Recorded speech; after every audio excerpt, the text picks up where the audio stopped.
dans une même avenue, on retrouve 10 églises, 20 églises avec le même programme. Alléluia, papa, prophétiser, déconcentré. Moi, je suis d'accord avec cette belle décision et je salue une fois de plus, monsieur le ministre Constant Mutamba. Spiritualité, c'est locaux, ils n'ont ni chair, ni os, ni sang. Néanmoins, étant il faut que les contributions. Les colons ont menacé l'État. Même Yesu qui recensé, enregistré, enregistrement biblique. Je ne suis pas de ceux-là qui sont d'accord avec la multiplication de l'église ça et là. Ils ont mis quoi Nzambe Zali, ils ont mis quoi l'été Zali. Tout le monde, Allah la mouki a s'autoproclamé pasteur, Allah la mouki a mis bimisi prophète, Allah la mouki. On ne connaît plus qui est un prophète, on ne connaît plus qui est un apôtre, on ne connaît plus qui est un docteur. On a la désir na yo moko. Voilà, tout le monde ordre. Et ça là-bas identifié yo ba yebayo. Mamwe wazana voix mabe wa femme madame Nzambe ndayebi. Yem dans un thermomètre ko juge wazana mabe wazana madame.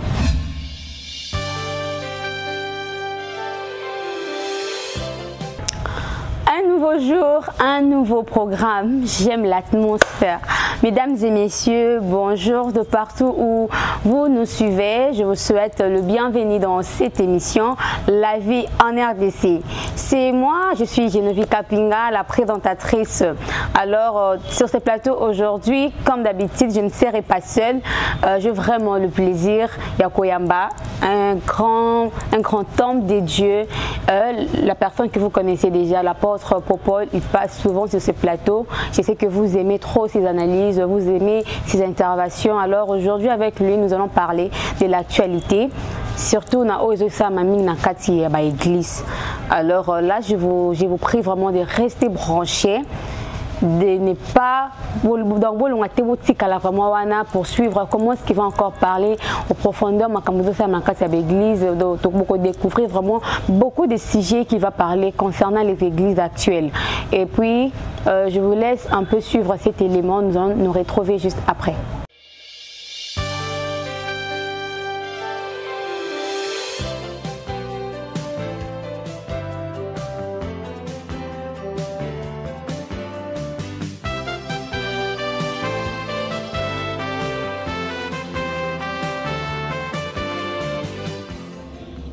Merci beaucoup à celui qu'on appelle Chatra Kinsala, le futur marié, notre caméraman international. Nous t'aimons vraiment. Merci pour cet élément que tu nous as balancé. Alors nous sommes déjà sur ce plateau avec notre invité du jour, apôtre Popol Bongania. Bonjour. Bonjour, la grande journaliste, celle qui fait le journalisme avec beaucoup de respect, avec beaucoup de professionnalisme. Vraiment, que Dieu vous bénisse. Merci beaucoup. Je salue tous les peuples de Dieu qui nous suivent de partout.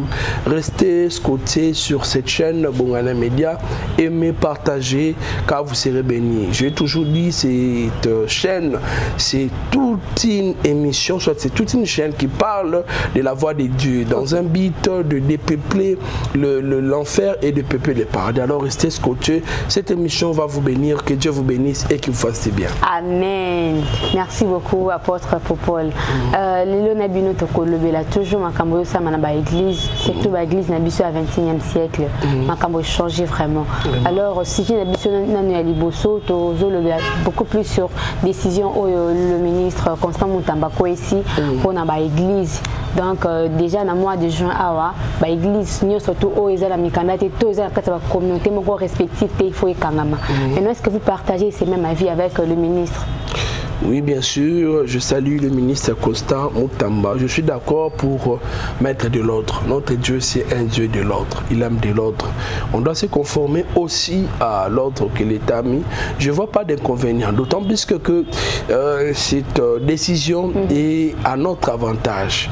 À telle sorte que Baba classifié aux côtés ni doctrine, être éparpillé comme au bout. Nous sommes dans une même église, dans une même avenue, on retrouve 10 églises, 20 églises avec le même programme. Côté bazo alléluia papa, côté ba terre, côté ba prophétiser, moutoza déconcentré. Bonjour mon bloc, on peut pas recadrer en haut.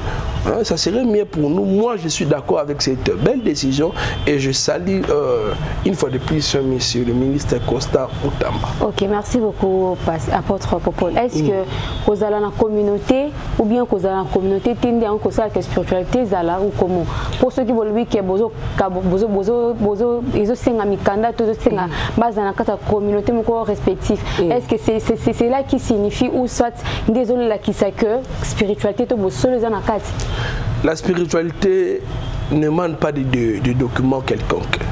La spiritualité ne demande pas de documents quelconques. Pour nous, le bibongo parce que spiritualité c'est loco, ils n'ont ni chair ni os ni sang. Néanmoins, étant bon motoboé, il faut pas recadrer biso. Ozomona, ils ont adage moko ba commission na ndenge na bango, pesa pe comment pe logique, ba lo ba likolo nzambe na c'est l'état. Ozomona nde ba ba ya kaisale ya nzambe ya nzambe. Il y a des moments où nzambe azosala ya moi pe l'état faut recadrer ba biloko. Même Yesu bazaki recensé ba commission ba enregistrer ba. Enregistrement c'est biblique. Maintenant, dans l'église, Dieu agit. Et puis, ils ont aussi l'appel de Dieu. Mais ils n'ont pas le moyen pour que ça ou ils n'appartiennent pas à la communauté. Parce que l'église, on a beaucoup de parce que, par exemple, la communauté, mais Dieu est dedans. Quand Dieu donne une vision, au préalable, il doit donner une provision. Je répète encore bien, quand Dieu donne une vision, au préalable, il doit donner une provision. Moi, je ne suis pas de ceux-là qui sont d'accord avec la multiplication, il y a l'église ça et là. Tous les multipliés, mais tous en ordre. Les Camerounais disent ordre. Qu'aucun n'est pas père, mon corps, bimika, se révolter, bimika, ndéponzamba, zana yo, nana, zana yo, bimite. Il faut que Hollande ordre. Nzamba bengo, mais l'État pas ali. Il a été posé Nzamba bengo, aliyo que ne ça mutuko, kufa lobby, aux autres musapina, bon mayo, pour Nzamba bengo, non, il faut respecter. Ils ont mis bien quoi Nzamba zali, ils appellent mis bien quoi l'été zali. Donc, par là, les gens que cela n'exclut que aux la communauté. Ceux qui sont partenaires basés bondela Nzamba ko pouvoir. Nous prions pas un Dieu mieux, nous prions pas un Dieu mort, nous prions Jésus-Christ, le seul et l'unique véritable Dieu. Yende tozo bondela a ko pouvoir n'a pas besoin non. Est-ce que la décision au l'État joué quoi bouture de quelque chose peut bien? Moi, je crois bien oui. Pour y recadrer tout ça. On peut assister à quel changement après Makambouana sur les salami? L'ordre d'abord, l'ordre zonganan, on est éparpillé, tout le monde, alala la mouki a s'autoproclamé pasteur, alala la mouki a mis bimisi prophète, alala la mouki, on ne connaît plus qui est un prophète, on ne connaît plus qui est un apôtre, on ne connaît plus qui est un docteur, on a le désir na yo moko, on met bimisi bon. C'est quoi le prophète, oh toi pasteur, la mouki, bami comme si à pasteur, est-ce que vous avez un candidat na bango? Na ba la mouki, Bazu appelle. Est-ce que il y a besoin d'insister sur ordre? Ordre, ça apporte quoi?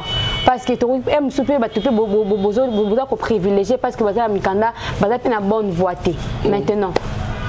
On est comme ce qu'on est comme Nzambe. Et comme Nzambe, surtout qu'on a ordre. Et bah comme bonne vote, on Nzambe parce que Nzambe va au dernier temps. Bah on va que Yesu azawa aucun détail. L'église Moussou doit avoir l'ordre que l'église Moussou mouké, mais maintenant on a bonne volonté. On a maman Nzambe. Moi je parle d'abord de choses physiques. Physique. On a bien une spiritualité et ça n'a rien à voir avec Makambouana. Tout le monde est ordre. Et ça l'a identifié. Maman, on a voir ma belle femme, madame, Nzambe d'ailleurs. Il y a un thermomètre que je joue à ma belle femme, madame. Ok, parlons maintenant du ministère au pays du jour au jour. Est-ce que dans ces ministères, d'après vous, vous croyez vraiment qu'il y a Dieu dedans ou il n'y a pas Dieu? Bon, je n'ai pas le thermomètre pour identifier tous les ministères où il y a Congo. Néanmoins, il y a bilembo na bango. Mais ça na bango kozala. Donc pour yeba mutu aza vrai to faux, ota ba bilembo, ota la doctrine, dogme nini ya foi azoteya. Makambo nini message ni azope sa doctrine est basée sur nini. Quels sont les signes oyo zo la que mutu aza moni mosante ba fruit ya moni mosante za ba don ya moni mosante za to eza makambo susu. Donc ko identifier le ministère et dépendre. Ouais. Oui, na Timothée. Est-ce que n'est-ce pas bango nyoso bazaka ko agir par un seul même esprit? Bon, un Corinthien de bien que bon soit la même esprit, mais esprit ni bazako agir. Bon, tu sois battre makaka sous couverture la Bible, mais bazaka impacté te, bazaka na badon te, bazaka doctrine mo comme ba dogme mabe, donc ezo bung sabatte beli. Comme quoi? Badok mama bien. Badok mama be premièrement d'abord eloko liboso oyo so mon église ça mabe bisika oyo ba primer biloko Yesu masi asala ba otcho likola Yesu. C'est-à-dire pour obala, il faut ka oui, il faut mungwa, faut nini yango ndezala ne likola Yesu. Ça vraiment c'est à balayer. Deuxième biloko ya mabe makasi ba signe moko satanique tozomo na l'église, ba pyramide, ba biloko belé ba signe on a nyonso. Il faut longwa. To boya ki catholicisme ke ba biloko ba catholique ya mabe to makuna meto comme ko zongela ngo. Ba to ba nzambala, ba to ba biloko belé, to ngo zonga sur la catholique malé mais biloko to sanzaki. To msu na bassin, ba chauffard, biloko belé comme ko zonga. O to boya ki pas catholique. Mais les leçons tout tel bien après parce que les arabes militaires même à l'église ming les lo au moins quand on va symbole na bango msubaté ba lion msubaté ba boy msubaté ba boy donc c'est qu'il faut suspecter ba église ni so bazana ba signe ya bongo. Mais oui, les rôles dans toutes les églises où la Bible connaît c'est que bazana voit bien té. Bien aimé dans le Seigneur, cette émission c'est pour peupler le paradis et de peupler l'enfer. OK. Batalokuta ba komi mingi. Comment on est existé parce que nombre est belité. Quoi existé parce que architecture na bango za bien. Té nekoko bunga likona. Zamba l'action vraie église. Certaines personnes babana bien na Yesu mais basuki mabe.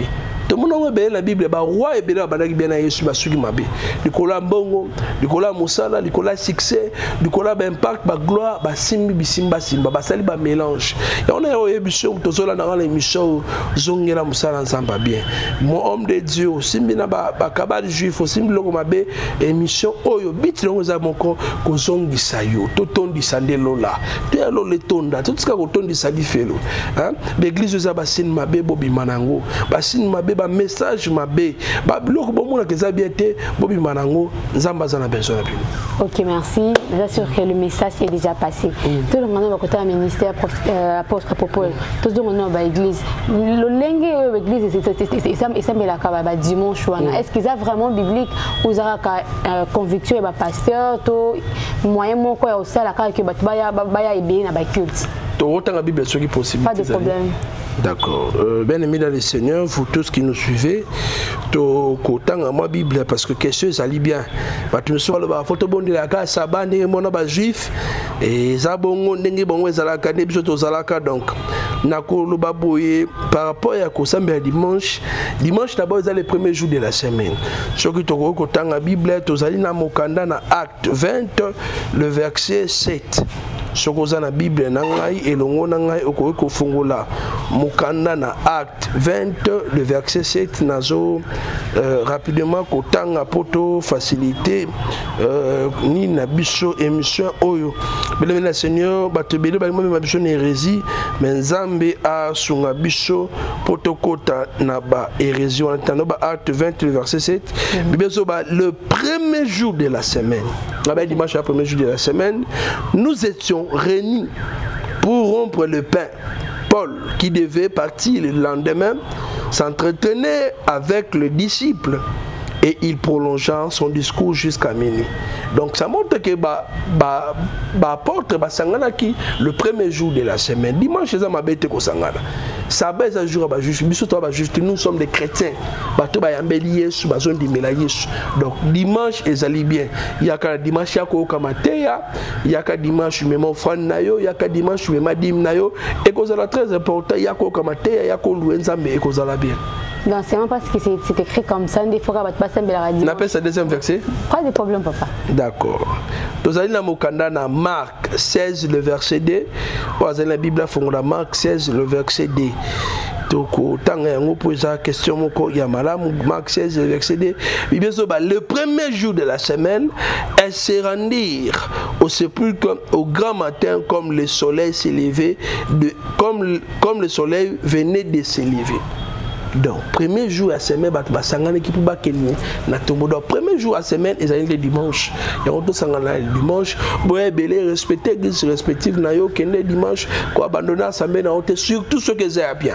Je vous ai kende dimanche, mais ma dim na yo, mais mon frère na yo, kende ko kaldo banzambe, kende ko louer zambe, kende ko dédier semaine no mobimba na maboko ensemble. Dimanche, ils allaient premier jour d'après quel calendrier? Parce que ça commence toujours par le lundi et puis tout qui va dans dimanche, samedi. Maintenant, quand vous parlez que notre dimanche, c'est le premier jour de la semaine. Comment voilà, des choses au calendrier biblique, des choses dans le calendrier où on va remettre au bassin comme ça. Moi, je parle de la calendrier biblique. D'après la religion, oui, il y a un des dimanches, ils allaient. Premier jour. Maintenant, est-ce que ceux qui paient, c'est déjà possible, tout le long la dimanche, pour commencer à mettre le jour, c'est déjà possible, mais culte c'est le marama. Non, donc il y a action de grâce, culte dominical, si on peut dire. Et parce que dans d'autres pays, il y a samedi. Maintenant, pourquoi pas tout à la même manière, on est ensemble la samedi, que tout dimanche. Ceux qui sont ensemble la samedi, tout le monde a le juif, c'est que c'est là-bas, rituel, c'est juif. C'est tout le monde juif, c'est par là que c'est que tout le bloc baramain, tout le monde la combo, il y a Jésus-Christ pour ça, tout le monde la Yoshua Machia, tout le monde le bloc non c'est rituel là-bas juif. Ok, merci. Je pense que le message est encore passé. Alors, papa, dites-nous un peu pourquoi est-ce que nous donnons les offrandes Nabadim? Ça a quelle importance? Pourquoi? L'offrande te peut s'arrêter, l'offrande te fout. On ne donne pas l'offrande, et plutôt la dîme. On ne donne pas la dîme, on paye la dîme. Les gens pas quoi. C'est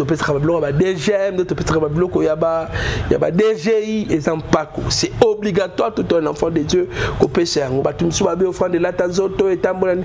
Offre dîme plutôt et zalibongo.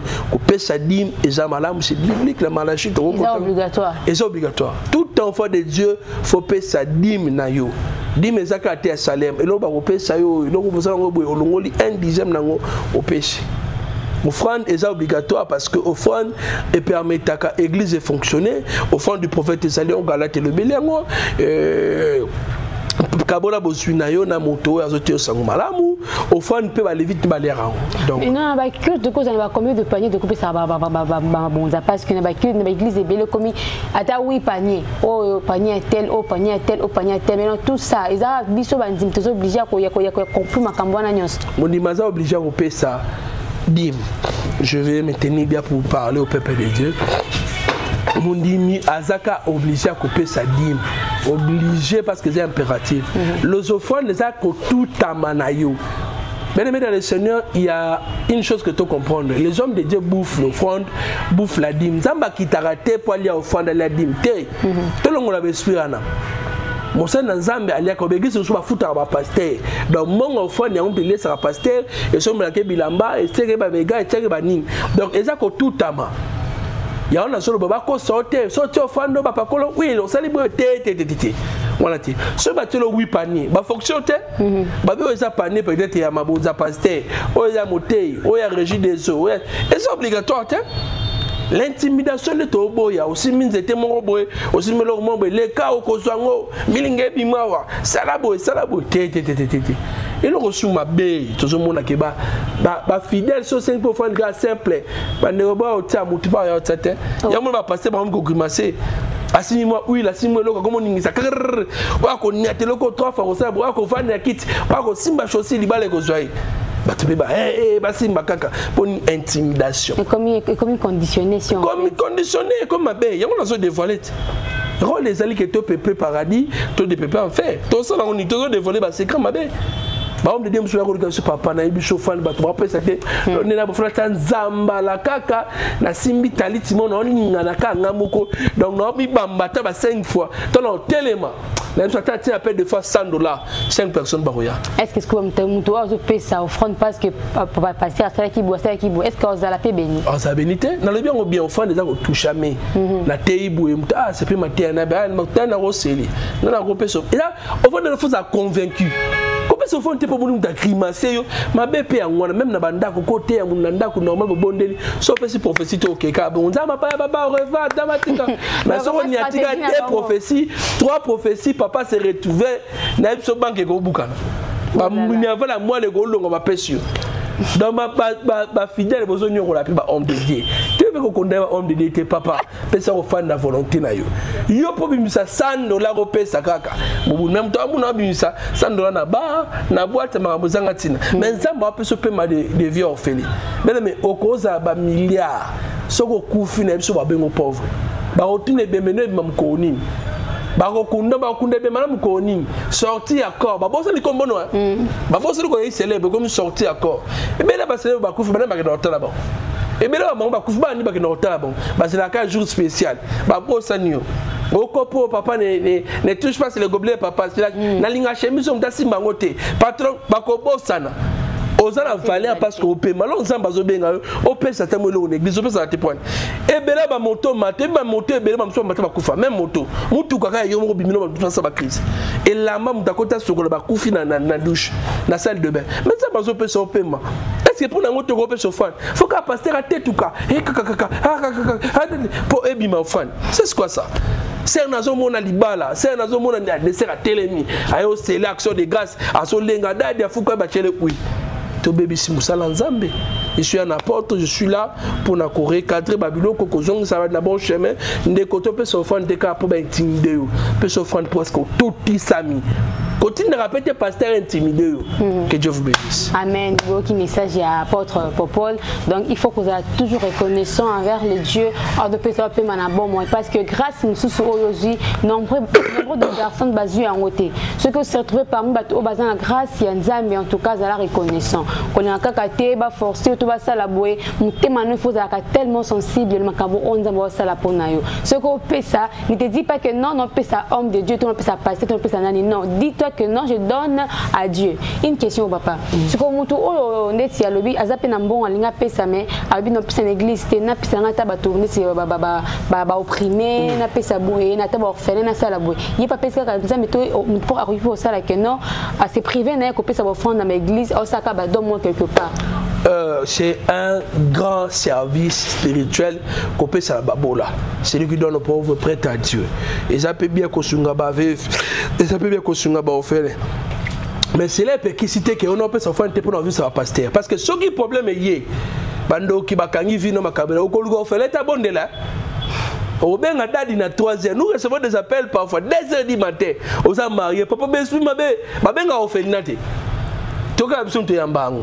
Maman estimité papa vina il y a une sœur je donne une parenthèse moi nanga alinga kabala mbala mbala vina eta benganga de 2h 5h mais c'est pas nazo boni la femme na uta tomboki na papa ko kata te papa na la poison papa abala ni offrande ni akenda obenge pas bloqué parce que souvent me quoi ba yepa no papa vieux obeba eli obonde maman akimi azo sera ko pesa na orphelinat aboseni musala auto salaka mais ko bonde pour la mutu ba mona ngeza facile ba passer ba le amonga pamba te okoza bitumba ya bande ko to mona ngo ko ta ministère bobamba la mabanga combat spirituel ndamu nini ola la 3e boye gogo ola mu ko timu da beso gogo papa bete gogo na bete le gogo ok ne makambo ebeba bat ba koseka mais ça c'est la vérité to vivara je vais passer ba ko fongola mitemba ba makambo monaka yedo bimana le ko se soulager na 3h du matin au mona bespe landa au senti que bespe landa bengana bitumba physique au mona libango okimo zo moto ke ne bitumba spirituel okima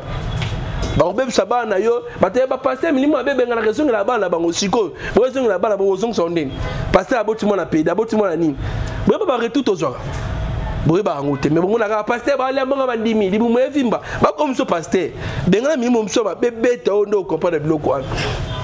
Merci beaucoup pasteur. Alors pasteur, vous expliquez bien la différence entre pasteur, apôtre, évangéliste, docteur. Voilà. Nous avons appelé ce ministère de la parole, mais ça répartit dans 5 branches. Si on a en termes là, un pasteur c'est un berger. C'est là où il a récolté ka. Batavani na bango. Bon berger ensemble, mais pasteur c'est un berger. Où il a récolté ka. Mundi masali mabia kolanda ye. Azo finga kolanda. Non pasteur azala pour garder kaka. À maintenir. Nakolo c'est un gardien. Donc azo la que ça va pas tété bousa la boza kana yesu. Comme maté pas t'habiter yesu pèse na libati ya kaka yesu ko pèse azo lendi sakaka. Un évangéliste c'est celui qui est na front. Na front ko gagner ba âme parce que ba âme to wela ngwa Il y a un moment Bible ceux qui a moi azon ko to fait à la lola. OK. Am to elango.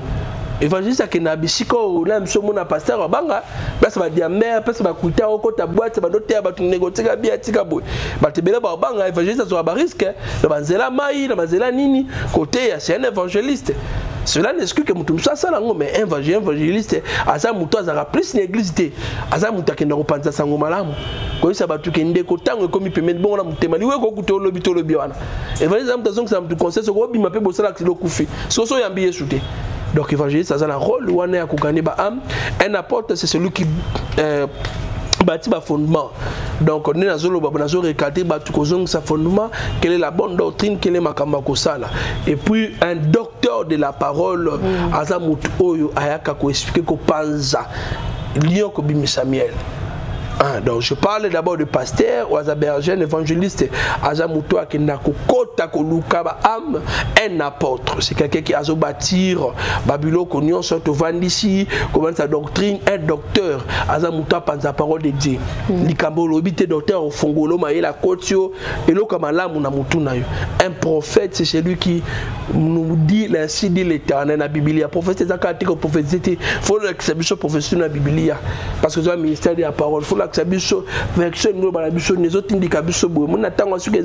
c'est ça un rôle d'un prophète. Donc je parlais de pasteur, évangéliste, docteur, apôtre, prophète. Ok, merci. Nous chutons déjà. Monsieur Mukwalelo, votre message de la fin pour un grand public au Irlanda qui vit sur Mukwalelo.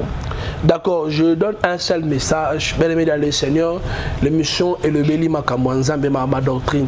Aux Olandanga, on va prier pour vous. Aux Olandanga, au Simba Kisi, aux Babylone, comment Mabé, Tango Yango Kotika. Lui, ou pas ce que je l'ai évité. Au Robima Bozo, lui, au Sali Bozo, les lots sont au Kofifi, ne kokende wapi, am ne kokende wapi. Alors, ceux qui n'ont yamba yéchouté, n'a se pelo, tout va le bon alikolo, n'a se bonde à Ponayo, Zambe n'a bondé pour la montagne, c'est yamba yéchouté. Toi, ça, yamba comment rétrograder zambe zongisa ba brebis na bergerie nzambalola ba ono sopi ba malade bana ba difficulté ya mbongo ya problème moko solution na yo ebila bango siko dans le nom précieux de Jésus quand baloba amen ba vivre yango dans le nom précieux de Jésus amen. Voilà, l'église s'appelle la main de l'Éternel qui sauve et est dirigée par mon père spirituel Delphin Diko tozali na Kigoma précisément côté à terrain et kozala bien koya wana ko bon de la nabiso ben tout ça ministère tondu sala to sangala chaque premier jeudi chaque dernier jeudi na ngomba il y a 5 pp de 7h à 10h.